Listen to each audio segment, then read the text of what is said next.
Bismillah ar-Rahman ar-Rahim, alhamdulillah, wassalatu wassalamu ala rasulillahi, amma ba'd.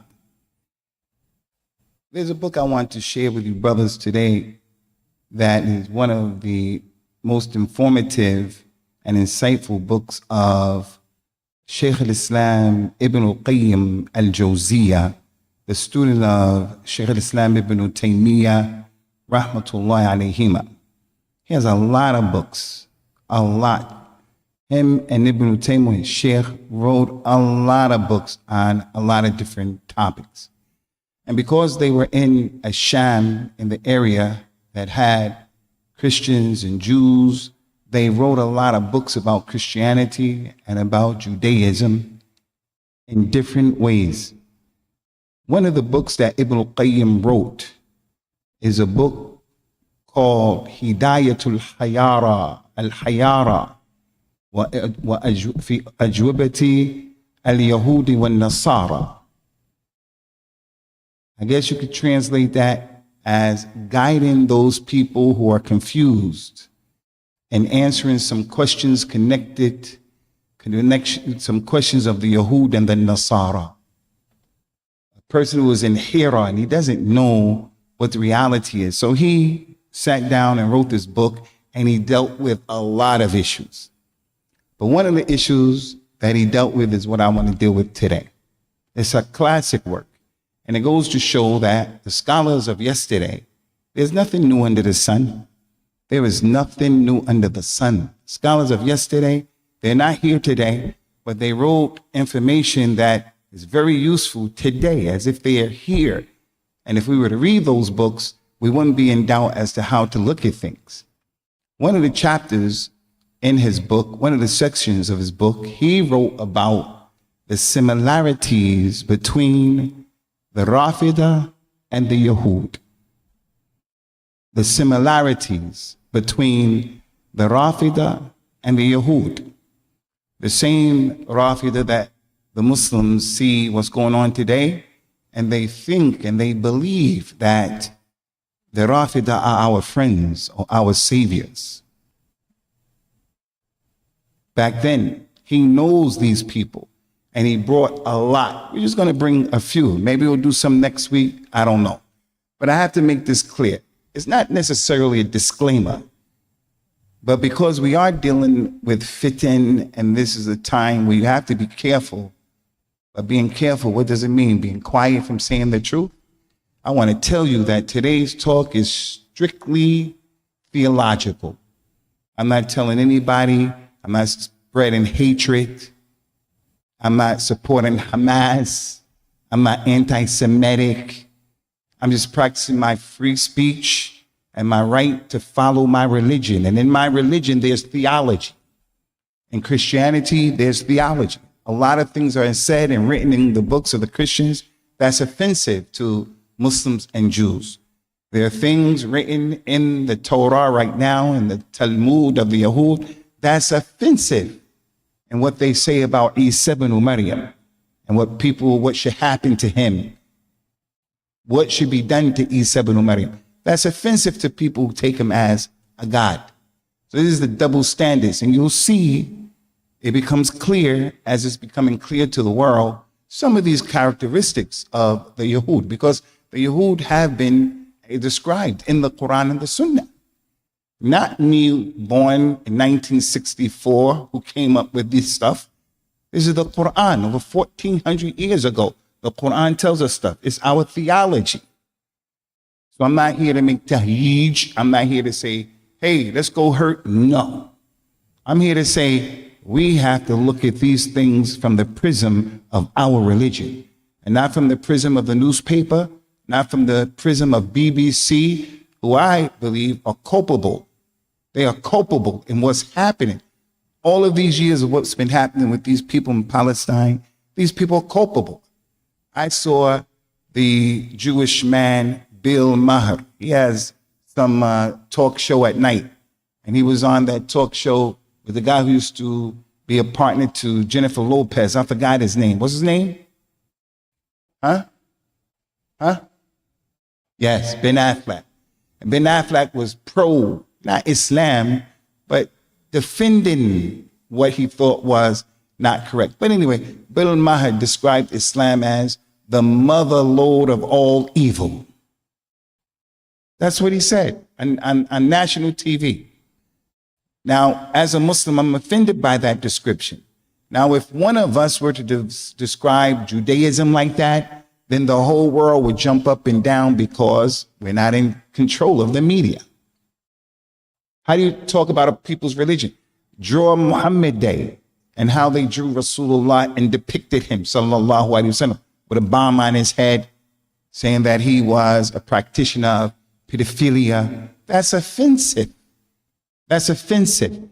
But when it comes to them, it's freedom of speech. When it comes to us, it's hate speech. It's, inciting violence. But I think the time and the tide is changing, and it's not going to change overnight. But the dunya has been like this for a long time. But it seems like people are waking up right now. People are speaking out. So I want to make it very clear. As Allah established the justice in Al-Islam, there are people from Ahlul Kitab. If you were to entrust them with 1 dinar, they're going to give it right back to you because they're fair, they're just, and they're decent human beings. And from Ahlul Kitab are those people, if you gave them a whole treasure and said, hold this for me, they'll give it right back to you when you say, give it to me, my amana, what I left with you. And from them is a person, if you left them 1 dinar, he's not going to give it back to you. Ma dumta alayhi qa'im. And you have to stand over him and say, give me my money, give me my money. And in contrast, there are Muslims who are decent and Muslims who are not decent. So I'm not saying all Yahud are like this, all Christians like this, all Muslims. People are not monolithic. People are different. But he wrote this book, and I want to share this with you brothers, because I think if we read books like this, and we know about these ishtibah, these angles of resemblance, we won't be taken away by our emotions and say the things that some people say and think, where we raise people up who are criminals. Someone who has an iota of understanding of Islam, he doesn't have iftikhar, like proud, to say, okay, Michael Jackson, he became a Muslim. MashaAllah, he's going to be the mu'adhin at the Kaaba now. That's what the Muslims were saying. You don't have to go that far. If he really became a Muslim, alhamdulillah. But why does he now have to be the mu'adhin in the Kaaba? Because of his songs? Because he was very popular? Don't go that far. It's not necessary. Something is wrong when we do things like that. Anyway, a few of them, and there are a lot. The Yahud and the Rafida, who are not our friends, and not the friends of the Muslims. One of the main characteristics both groups have is al-ghulu in people. They go overboard and they are extreme in the people who they respect. Prophets, messengers, the ulama, their shuyukh, people from Ahl al-Bayt. We know that the Yahud, as Allah mentioned in the Quran, and this is theology. This is what they said. وَقَالَتِ الْيَهُودُ عُزَيْرِ بْنُ اللَّهِ وَقَالَتِ النَّصَارَى الْمَسِيحُ بْنُ اللَّهِ ذَلِكَ قَوْلُهُمْ بِأَفْوَاهِهِمْ. The Yahud said that Uzair is the son of Allah.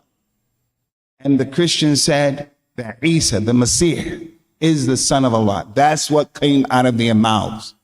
That is ghulu. Are they the only people who have this extremism? No. Muslims go overboard. They say that the Prophet never died. Sallallahu alaihi wasallam. Rasulullah knows the unseen. On the Arush of Allah is written, La ilaha illallah Muhammad Rasulullah. We're going to say that about our own religion, our people in our religion. So that's extreme with the Yahud. They said that they are the sons of Allah. The Yahud and the Christians said they are the sons of Allah. That's ghulu. They are the Sha'b of Allah, the divinely chosen group of people. And we do believe in a certain degree that Allah Ta'ala faddalahum ala al-alameen. Allah chose them. They were chosen to receive a lot of blessings, a lot of prophets, a lot of khairat that came their way. No doubt about that. But that's not perpetual, nor does that give them the right to treat other people unfairly and just. Now, today, as I see here today, I say Muslims are the chosen people, our religion. Our religion. That doesn't give us a right to kill people, to be terrorists, to steal people's money, to lie. It's not fair. It's not our religion. The Rafida of the opinion that Ali bin Abi Talib is Allah reincarnated.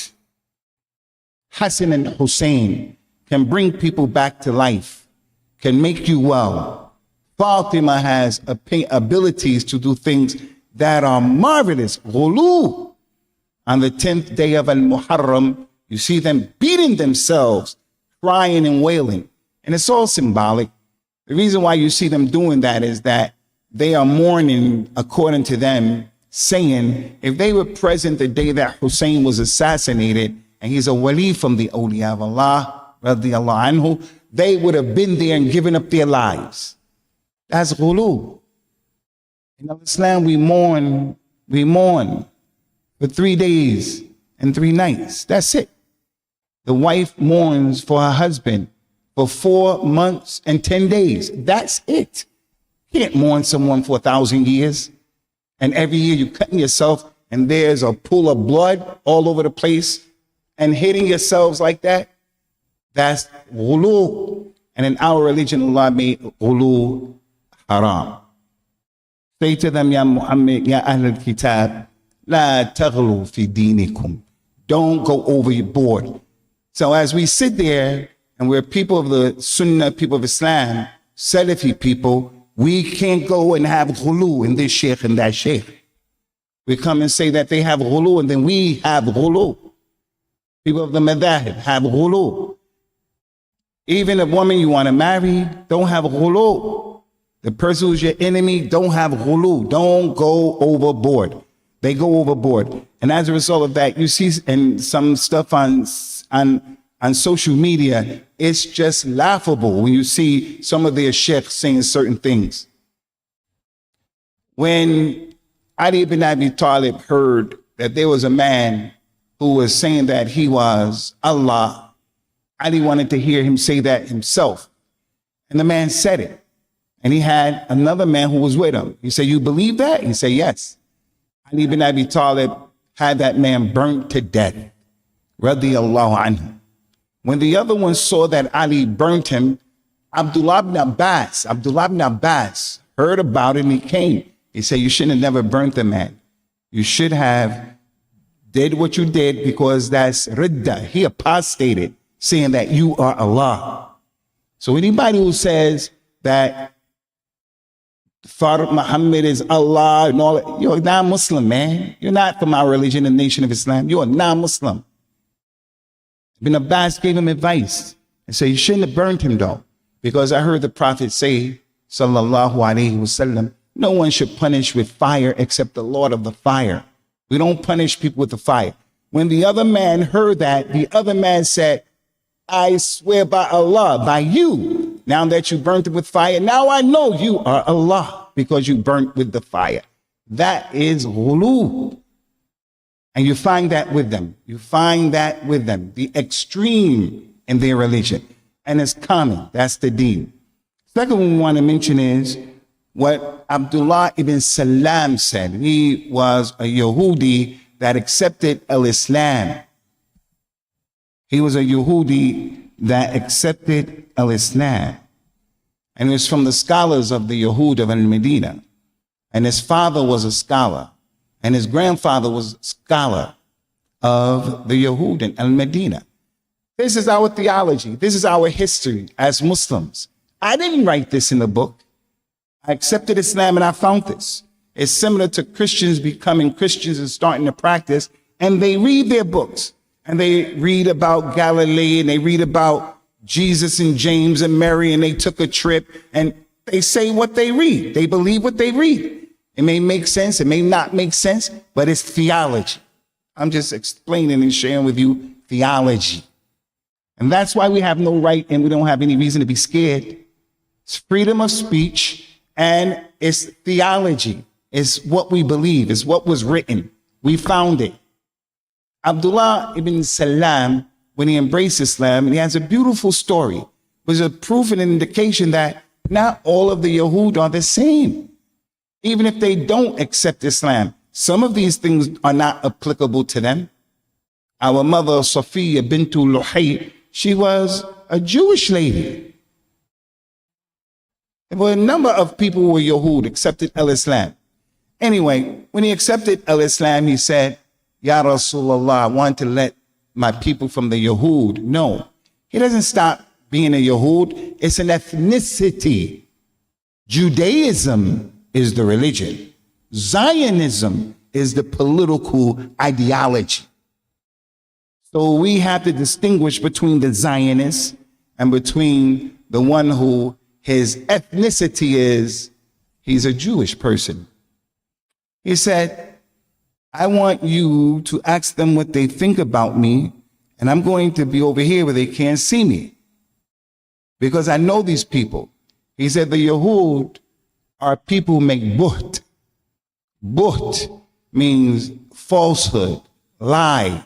They slander. And I'm going to prove this point to you.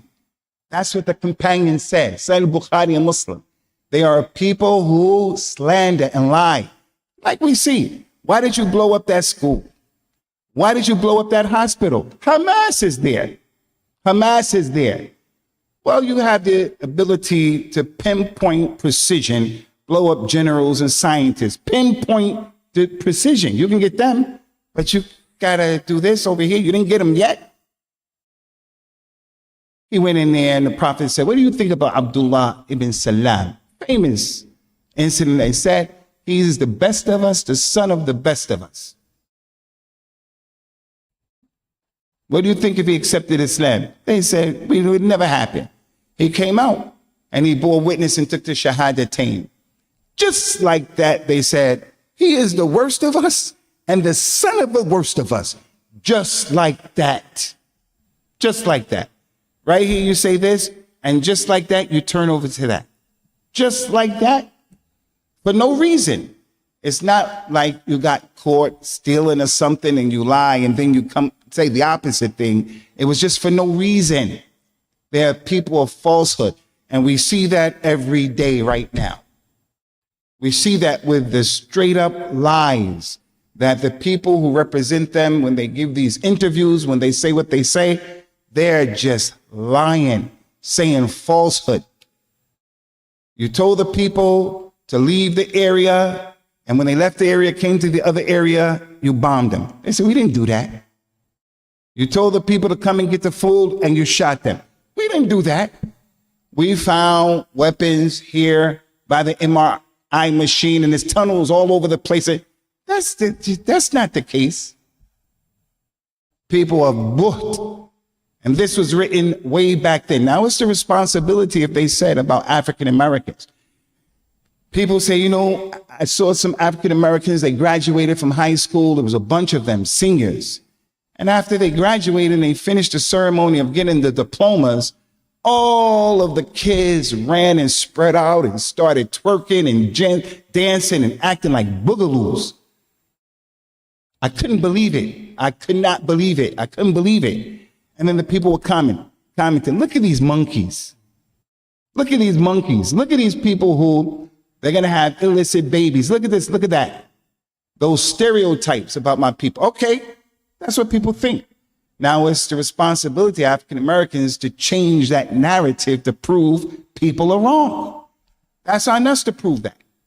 Whereas Muslims, they're terrorists, they're this, they're that. Well, it's on us not to fall into those things and to change the narratives.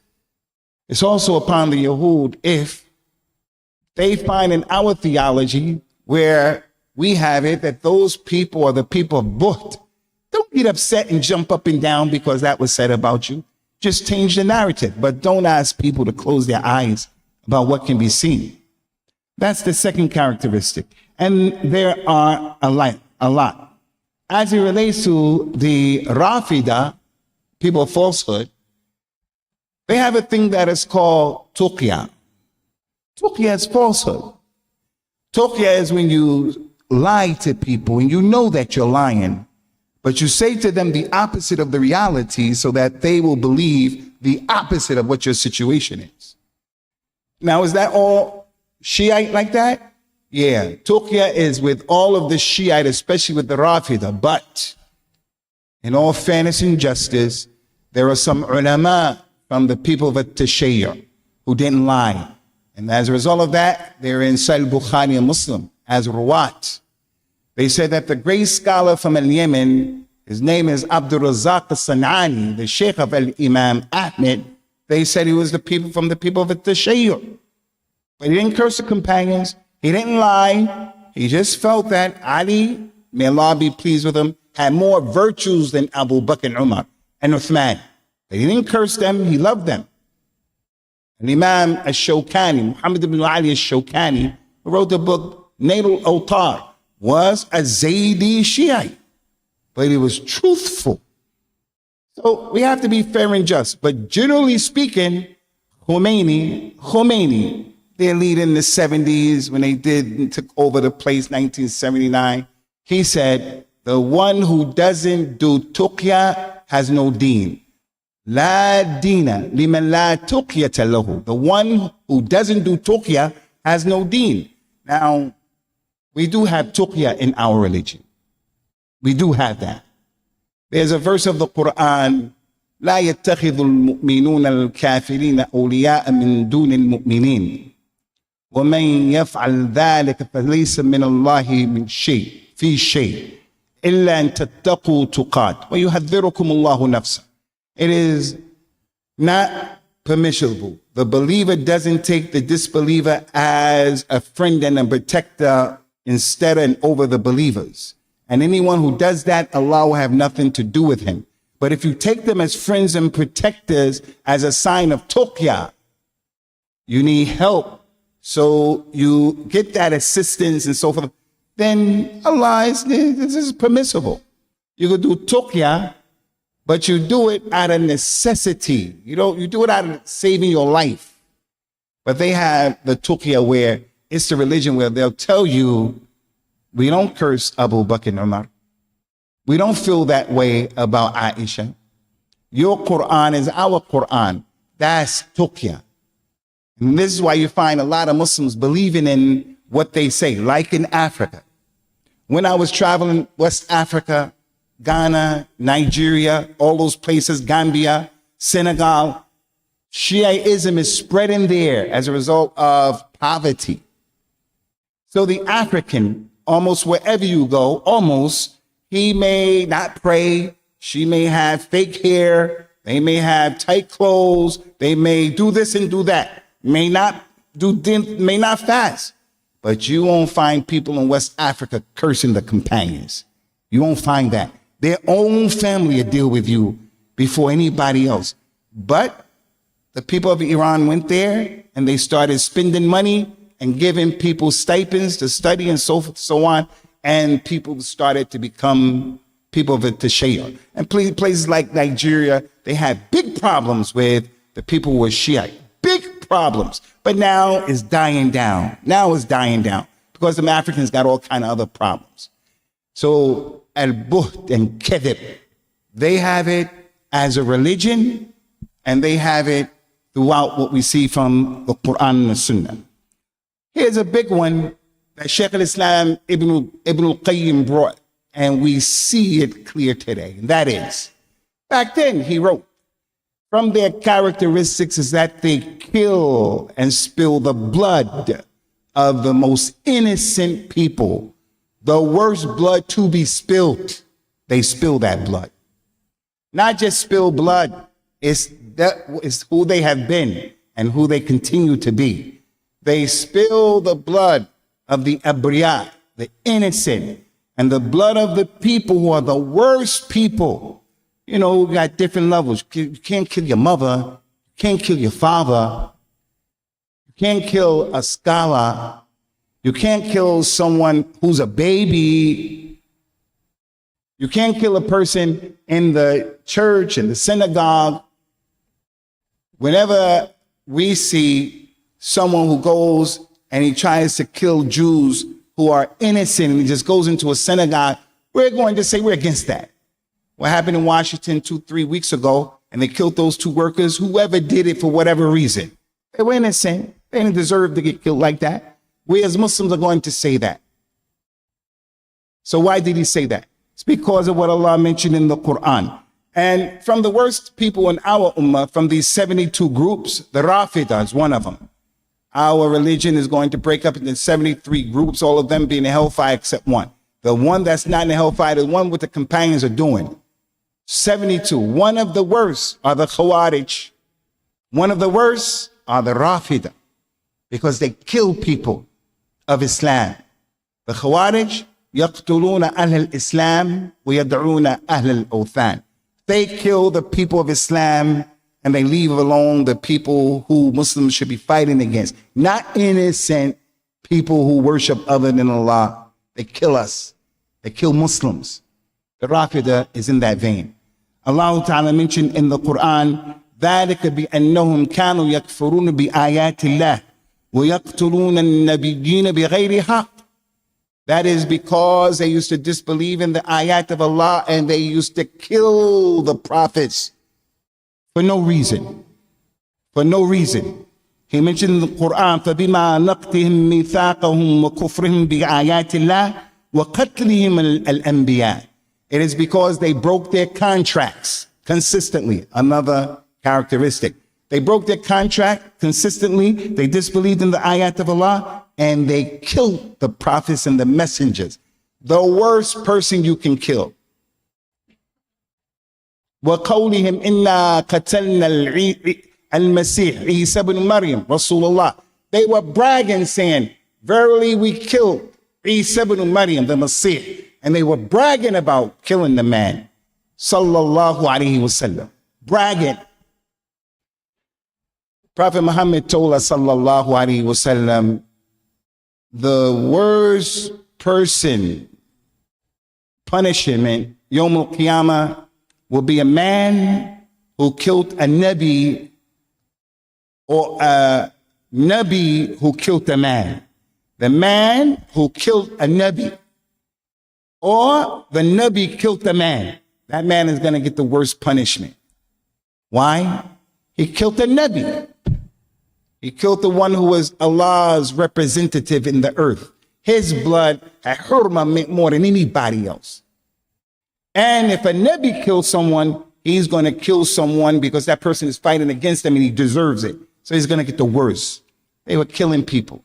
Al-Imam Ibn Kathir, who was a contemporary of Ibn al-Qayyim and also a student of Ibn Taymiyyah, wrote a classic work called Al-Bidayah wa Nihaya. It's the book that talks about everything from the beginning to the end of Yawm al-Qiyamah. What happened from the beginning to the end. And he wrote about the Yahud killing people. And when I was a Christian, we learned some of this stuff. That they cut off the head of John the Baptist, Yahya, the cousin of Isa ibn Maryam. And in one day they would kill so many prophets and messengers. This is how they were. This is how they were. So now it's not shocking, as they say, إِذَا عُرِفَ السَّبَبُ. If you know the reason of something, then you won't be surprised anymore if you know the reason. So when they kill kids and things like that, to destroy these people like that with this buht, we're the chosen people of Allah, and Allah gave us this land to push you off of it. What are you talking about? Where you get that from? I think everybody in this audience, every single one of you, if someone came to you, whether you knew him or you didn't know him, Muslim or non-Muslim, and he said, your car belongs to me. I'm going to take your car, and I'm a Muslim, I'm old, it's my car. He's going to have a problem. No one's going to say, okay, go ahead. My car is from 1999. It's the principle. I'm not going to let you take my car. But the way they're doing it, those people are moving in and killing people and taking their land. The settlers taking the people's land. And you know what really, really, really gets under the skin? Is that we see a consistent pattern of the representatives who come on TV and they're smirking. and they're laughing and looking at the people as they're being interviewed. And there's a nastiness to them because they believe in that stuff. They believe in that stuff. So they kill those people. As for the Rafida, hadith wala haraj. The Rafida have always killed the Muslims. So this very day in Iran, there was a man, his name is Ibrahim as-Safawi. Lahu min Allahi ma yastahiq. Killed a lot of Muslims from the Sunnah in Iran. And I mean he killed them. They're responsible for killing people in Syria. They killed a lot of people. And I told you from this member, and I want you people to pay attention to this, inshallah. Pay attention to this. If you recall, there were a group of people called the Qarmatians. The Qarmatians are Fatimiyun. They are a Bataniya firqa, an esoteric group of Shiite. They were in Bahrain, they were in Ihsa, they were in a lot of places in the Kharij. The Qarmatians left al-Bahrain, went to Mecca, and when the people were performing Hajj, during the Hajj season, they gathered up the Muslims and killed 30,000 pilgrims of al-Islam, 30,000. This is history that is in our books. Allah mentioned about Mecca, as you all know, Fihi, Mecca, the Haram, Fi ayatun bayyinat maqam Ibrahim. Man dakhala kana amina. If you go to Mecca, you're supposed to be safe. You can't take people's money, their shoes. You come to the Masjid, you can't take their shoes, can't do like that. You're supposed to be safe and sound. فَلْيَعْبُدُوا رَبَّ هَذَا الْبَيْتِ الَّذِي أَطْعَمَهُم مِّن جُوعٍ وَآمَنَهُم مِّن خَوْفٍ. Let the people worship the Lord of this house, the one who protected the people of Mecca from being hungry when it was just desolate. It was just a desert. And he also protected them from fear. It's Amen. They killed 30,000 pilgrims. It's one of the worst people you can kill. A man who was in Ihram. Labbaik Allahumma labbaik. Is he like a Nabi? No, he's not like a Nabi, but it's in that same vein. And then after they killed the 30,000, what did they do with him? They threw him in the water of Zamzam. They threw him in the water of Zamzam. You have the ability to fact check what I'm saying. That I'm not lying to you, sensationalizing. You have the ability. Threw him in the Zamzam. Did they stop there? No, they didn't stop there. They took the curtain off of the Kaaba. They broke the black stone off of the place.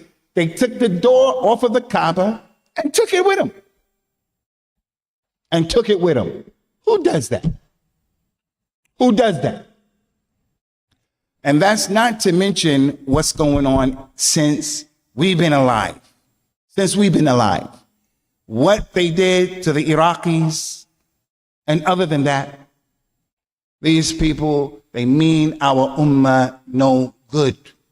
But I'm not here to say every single person from Iran is necessarily a bad person, because there are people from Iran who are real Muslims, As-Sunnah. There are people from Iran who will make inkar, and they're against this stuff. Just like there are Jews who are standing up in defense of the Palestinians. The reality. I know people from Iraq who have neighbors who were Shiite, and they were nice people between themselves. They had the huquq of the jiran. They looked out for them, they looked out for them. But in terms of the religion, the minhaj, the existence, the Rafida mean no good to our ummah. That's what I'm here to tell you. And I bite my tongue for no one. I have to think to myself, I don't want any drama, I don't want any fitna for our community, nor for myself. But I'm just gonna bite my tongue for this. I hear people praising those people. What I won't do is I'm not going to use my time to blast Hamas. I don't agree with Hamas's minhaj as the Ikhwan. I don't believe with that. I don't believe in that at all. But with what those people are going through, I'm not the person to put my ideas in the arena and blast them as if I'm pro-Zionist. I'm not going to do that. But someone cursing the companions, wallahi, I'm going to say something is wrong with that person. You know why? I tell you why. What I just gave you as an example of your car, that's a small thing. Because some of us may say to the person, you want to take my car? All right, take it. Like Abu Tariq has an old car, although it's not breaking down, mashallah. It's not worth fighting over that car because it's an older car. Now, I'm not taking a jab at it, brother. You have to weigh it. Say, my car is not worth fighting over that car. So some women, but if someone said something about our mother,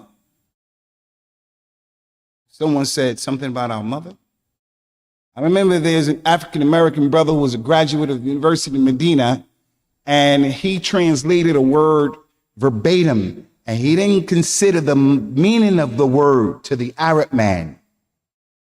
And there were some problems with his wife, the Arab brother's wife, in the school, and she had a problem with the African-American brother who was the Imam. And the African-American teacher felt, the African-American Imam felt she wasn't, they had beef. So the husband came to talk about it. And the African-American Imam said to the Arab husband, Ana sa'afda'uha. And he used the word fadaha. I'm going to expose her. What the African-American Imam meant, I'm going to expose that she's not qualified, she's not competent. That Arab man became red, his veins got out, his eyes became big, and it became a big thing, and people couldn't understand. Why is he getting so upset? He was getting upset because the word he used in this situation wasn't the best word. The word he used suggested al-fadiha, like his wife did something unbecoming to her. So it was the language and misunderstanding. But the point here is he said something about his wife. That man didn't care, no Imam, and that Imam was well known for having goons around him. He had goons around him. He was well known for that. Goons, goons. And that man didn't care. Because his thing was, you said that about my wife? Those are fighting words. So I mentioned here in this masjid many times, the ayah, an-nabiyyu awla bil mu'minina min anfusihim wa azwajuhum ummahatuhum. The prophet is closer to the believers than their own selves, and his wives are their mothers. Aisha is my mother. Aisha is our mother. I'm going to be quiet when someone says that about Aisha. I won't tolerate it for my own mother. Wallahi, I won't tolerate it. My own mother. My little daughter, I won't tolerate somebody saying that about my daughter. And I know what he's saying is not true. But the fact that he had the nerve to say that about my daughter, who is Bari'ah, even Abu Bakr, who many people look at Abu Bakr, may Allah be pleased with him, as being soft. Abu Bakr wasn't soft. When they accused Aisha of the great slander, that was a big issue with Abu Bakr. But look at his iman. Although they said that about his daughter, Abu Bakr was more concerned with the honor of Rasulullah sallallahu alaihi wasallam. He was more concerned with the adha that it was hurting and harming and upsetting Rasulullah. To the point that Aisha kind of she became a bit disappointed in her father and the way he didn't give her the support she wanted at that moment. He was more concerned with the Nabi. And that's why he's a Siddiq. He loved his daughter, but when it became clear, he practically waged war on the people and said, look, I'm not giving you anything else. It became a very serious issue. So this is why I talk about this. This is why I talk about it. So I want to ask you, brothers, a question, or I want to put something to you. I want to put something to you. The Rafida, the Shiite, the Qarmatians, who killed the 30,000 Muslims and threw them in the Zamzam water and took the black stone and broke the door, took the kiswa of the Kaaba. I'm asking you, do you think they wanted any good for Islam by those actions? You think that? Well, they're the people who gave us the Mawlid. They're the people who gave us the Mawlid, the celebration of the Nabi. I see no difference between the Muslims doing the Mawlid and really practicing the Mawlid like it is from Islam and given to us by those people. And right now something like this happens. And we say things like, those are our saviors. Nah, there's something wrong with how we're thinking. There's something wrong with how we're processing things. There's something wrong with how we understand the religion. I want to repeat this again, though. That does not mean that every single person from Iran and everything connected to and about Iran is bad. I personally am impressed with a lot of stuff that has happened in Iran with the, what do you call that? Their history, their civilization. But when it comes to the deen, it's a problem. Last one that we want to mention, inshallah ta'ala, here is, we mentioned 5 things together.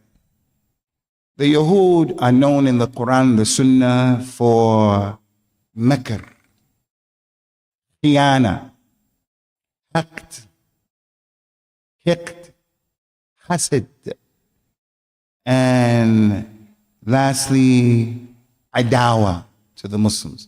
So we're going to get Abu Anas and Abu al-Harith to translate for us. Makr. Makr.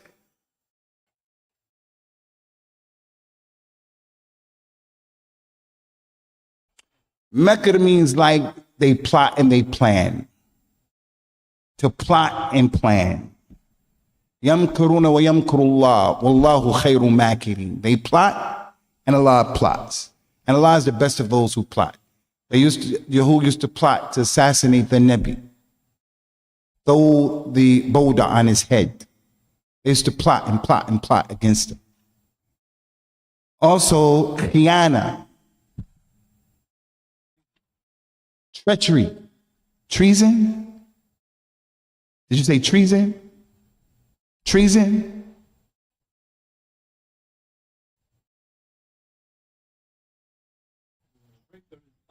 Yeah, traitor.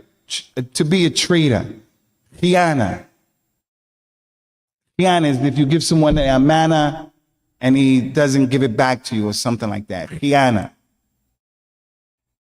The next one is hasad, is like jealousy. Prophet said that the Yahud envy, to be envious. They were envious. They were envious that Rasulullah said he was a Nabi. Why are you a Nabi? Why would it be given to you? Well, what's that about? And the same thing with one of the leading figures who was a problem in Islam. You got to remember this name. His name was Abdullah ibn Ubay ibn Sulul. He was the leader of the Munafiqeen. He was from the Khazraj tribe, the Khazraj of Medina, the Ansar. He was the leader of the Khazraj. And he was the one who was supposed to lead all of Medina. He was a highly respected man. And for a long time, the people of Medina never had one person to lead everybody. They had their own leader. This tribe had their own leader. But this man was in line and position to get everything. And then Prophet Muhammad came, sallallahu alaihi wasallam. He was upset with that. He was mad about that. He was envious. He was filled with rage. In the books of history, it is said that Abdullah ibn Ubay ibn Sulul was a Yahudi. But that's not true. He was an Arab from the Khazraj tribe, and his lineage is well known. He was an Arab, but he was in cahoots with the Yahud of Medina to make a lot of trouble. When Al-Islam kept spreading and spreading and spreading and spreading, and then after the death of Rasulullah sallallahu alaihi wasallam, was still strong during Abu Bakr's time, and then it was strong during Umar's time even more, and then the time of Uthman he was assassinated, and then the time of Ali came. Those people saw we cannot defeat Al-Islam from outside. They're prepared to fight. They're Imam. They're not afraid. They couldn't beat them. They said the way we're going to get them is we're going to put inside of their religion. madness. Then they started putting inside of the heads of the Muslims love for Ali. Ali is Allah reincarnated. Ahlul Bayt are people who have al-isma. They are ma'sumun. They don't make mistakes. They should be worshipped. Fatima is like the Virgin Mary and things like that. And then people started taking this stuff. They started believing it. And now they have what you have in Iran. Last thing that I want to mention about the Iran thing, and it could be semantics, and it's just my personal view. I don't consider Iran to even be an Islamic country. I know that there are some Muslims there. I know that. But the people who are running that place, they're not Muslims. Because they reject from the religion what is known, bid-durura. The new revert knows about it. When he comes into Islam, you can't say that about Prophet Muhammad's wife. You can't say that about the Quran. You can't say that about the companions. Khomeini and those people and what these people say and what they think, it is just amazing. You can't say that stuff. But there are Muslims there. There are people who are religious Muslims and good Muslims. So I just want to end by saying, don't drink the Kool-Aid. Never drink the Kool-Aid. Don't consume the Kool-Aid and believing that those people want anything good for our religion in and of itself is not a sign of knowledge. And Allah knows best. Very quickly, I wanted to mention today, I said that the man Al-Kulaini, I think I said he died in 380. He died in 328. 328. The brother sent me a thing and he said that Sheikh Al-Fawzan, Salih Al-Fawzan said, we shouldn't call Israel, because Israel is the name of a Nabi. We should call them Yahud. And I see what the Sheikh is saying, but I think that that's a case of semantics, because even where the Sheikh comes from, when they deal with them, this is just what it is. You're going to have to deal with them based upon the reality on the ground. That's the name of the country as it is today. But understand what he's saying. Sheikh Ibn Uthaymeen used to tell people, we shouldn't say in describing persons, say that he is multazim. Multazim means you're practicing. She's a practicing girl, multazima.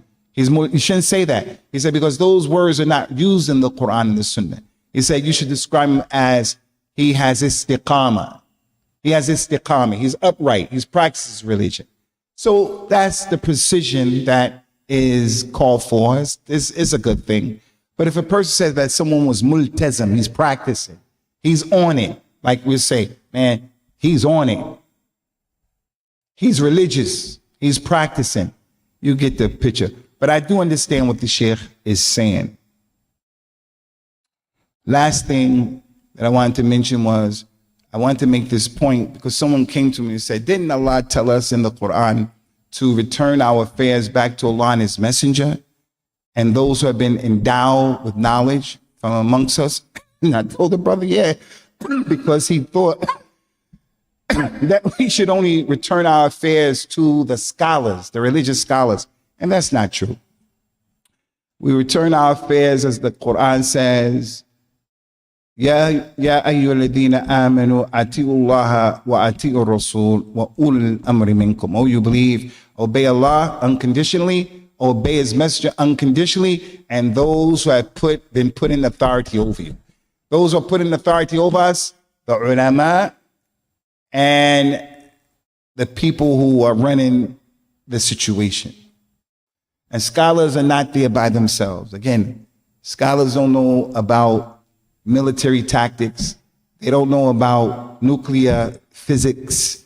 They don't know about, the things, chemical engineering. They don't know about those things. But when you ask them questions about, is this how can we do this with that? They know with knowledge. Whereas the people who do these things may not know the religious point of view of that.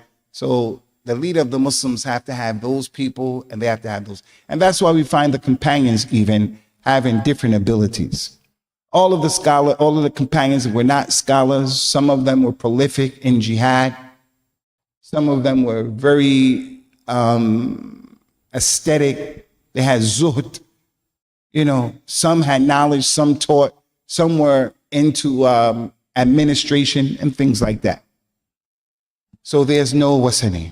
All right, we're going to have the adhan now. But while the brothers doing the adhan, just would raise their hands. You brothers have any questions?